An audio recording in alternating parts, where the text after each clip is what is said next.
Dear all students, in this semester we will study the electronic communication. This is a part of our day-to-day life, but we don't recognize them in a perspective of electronics. We use mobile phones, social sites like Facebook, WhatsApp, even we perform our video calls, even we use a GPS system for navigation, even we listen to the FM radio station like Radio City, Radio Mirchi. All these are a part of electronic communication. The communication is the process of exchanging of the information. Like we talk with each other or we just pass on the message of someone. The communication is required for humans to convey their thoughts, ideas, feeling or other feelings transmitted over a short distance or a long distance. As a distance grows, a verbal communication is not possible. So in the Stone Age, the people were used smoke signals as an alarming signal. A smoke can be seen from a very long distance, but it has a limitation. Like in a rainy season, this technique won't work. Later on, in the mid-century, the pigeons were used to pass the message. These pigeons were trained to fly from one city to another city. There are some disadvantages for this technique, such as pigeons were killed by some of the predator birds. Later on in 18th century, the courier boys or the runners are used to send the message. Even the horses were used to send a message, but this was a time consuming and a costly process, and everyone cannot avail it. Later on in the 19th century, the postal services are started by the governments. These are all physical processes. These were time consuming and expensive. In 18th century, some of the scientists are trying to send the message in the form of electricity. The Morse code were sent via telegraph lines from one point to another point, as shown in the figure. The alphabets are converted into dot and dash and sent over the wire.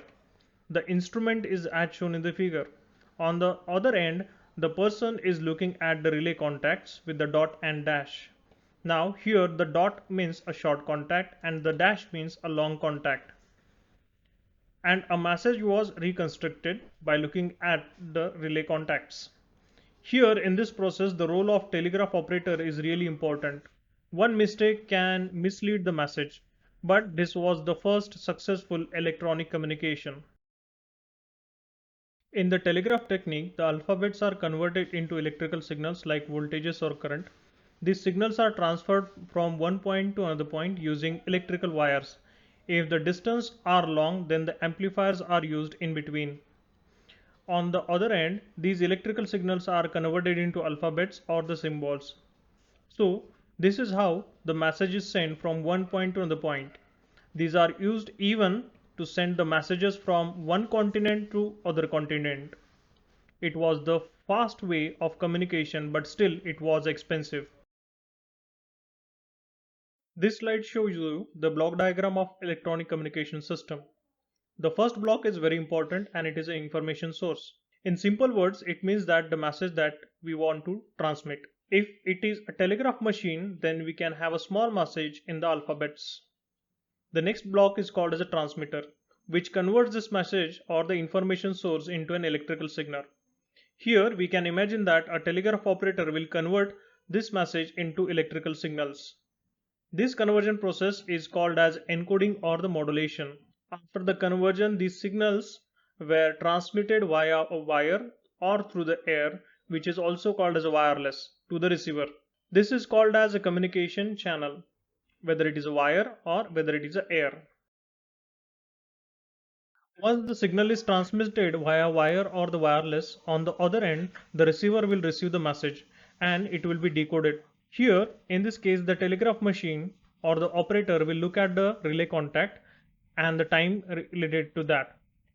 If the time is small, it is dot. If the time is large, it is dash. Then the message is constructed.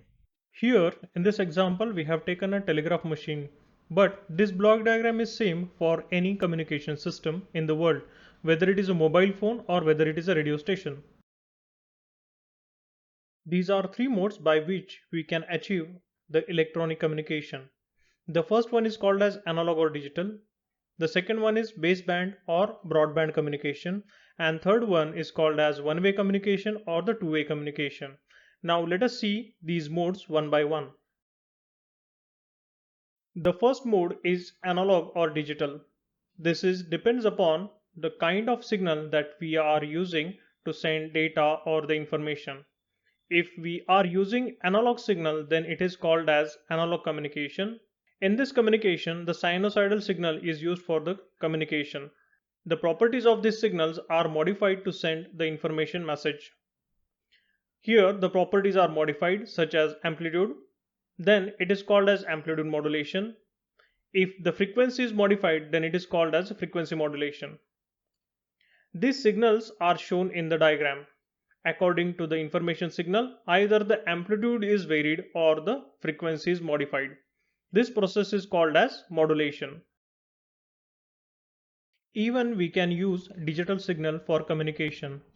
As you know that digital signal means 1 or 0. The properties of the signals are modified to transmit the information signal. Like here in this example, pulse width is modified according to the information signal. Similarly, other properties can be modified such as amplitude or frequency. This is called as digital communication system. The second mode of communication is baseband or broadband. In this case, the baseband communication is a communication in which the signals are transmitted without a modulation or encoding. Like in an orchestra, a singer sings a song. In this case, there is no need of modulation. One can use a microphone and amplifier to communicate with the public. This type of communication is called as baseband communication. This type of communication is used for short distances. In the broadband communication, the original signal goes through the process called as modulation and then it is transmitted. Modulation means modifying the carrier signal according to the information signal. At the receiving end, the signal is demodulated to get back the original signal. Here we can take an example of a radio. We can tune our radio either to amplitude modulation, or that is called as AM, or frequency modulation, that is FM. Or even we can take an example of television, that is TV.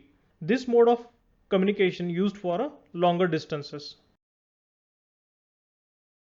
Now the third mode of communication is one-way communication or the two-way communication. In one-way communication, the information is broadcasted and a listener can listen to the broadcast. Here we can take an example of a radio or a television in which the one-way communication is there. Now in this kind of communication, we can watch or listen to the broadcast but we cannot respond. So this is called as one way of communication. Whereas if we take a second example like a telephone or the mobile phones, these are the example of two-way communication where we can listen as well as we can reply on the same media. In the technical word, one-way communication is called as a simplex communication and the two-way communication is called as a duplex communication. Now here we end with the mode of communication.